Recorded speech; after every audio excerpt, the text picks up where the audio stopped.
Look at this structural breakdown of India's original national song. When Vande Mataram is sung today at official events, you only hear exactly 25% of the actual poem. The other 6 verses are entirely removed from state use. As this piece of literature approaches its 150th anniversary, it remains the country's primary patriotic anthem. Yet today, it also sits right at the center of an ongoing political debate regarding those redacted verses. This leaves us with a question. Why did the architects of modern India take an 8-stanza poem and officially recognize only the first 2?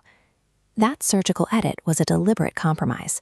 Examining what was cut, and why, reveals how the founders navigated the task of building a modern, secular republic. To understand the edit, we have to look at 1875. Bankim Chandra Chatterjee, a senior civil servant, wrote the first 2 stanzas as a geographical ode to Bengal.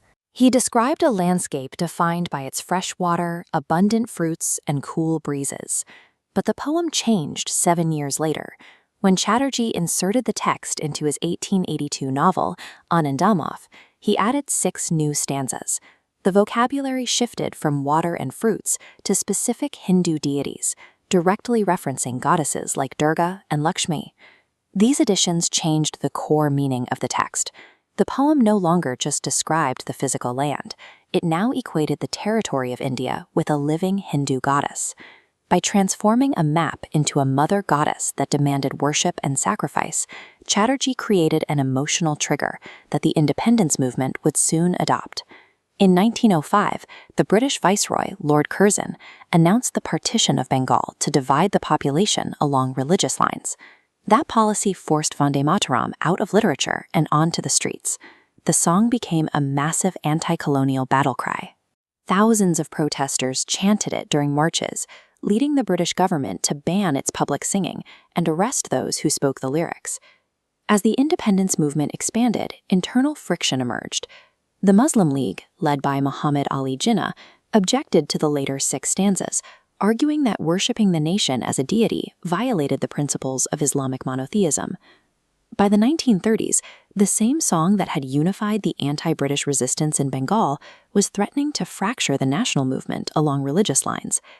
The tension peaked in 1937.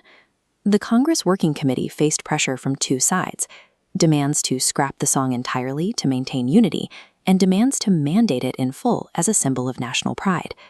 Seeking a solution, leaders like Mahatma Gandhi and Jawaharlal Nehru turned to Rabindranath Tagore. They needed his cultural authority to resolve the escalating crisis over the lyrics. Tagore suggested a path forward. The committee decided to officially adopt only the first 2 stanzas of Vande Mataram.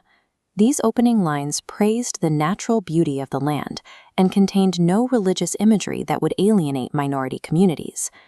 This decision preserved the revolutionary history of the song while preventing the independence coalition from shattering before the final push for freedom. In 1950, the newly independent Constituent Assembly met to formally select a national anthem for the Republic. They selected Jana Gana Mana because its composition was better suited for military bands, and it left the religious controversy that had shadowed Chatterjee's poem.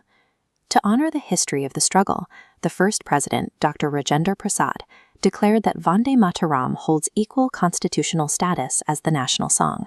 The decision to keep only those 2 stanzas allowed India to retain its most powerful revolutionary song, without forcing its citizens to choose between their religion and their patriotism.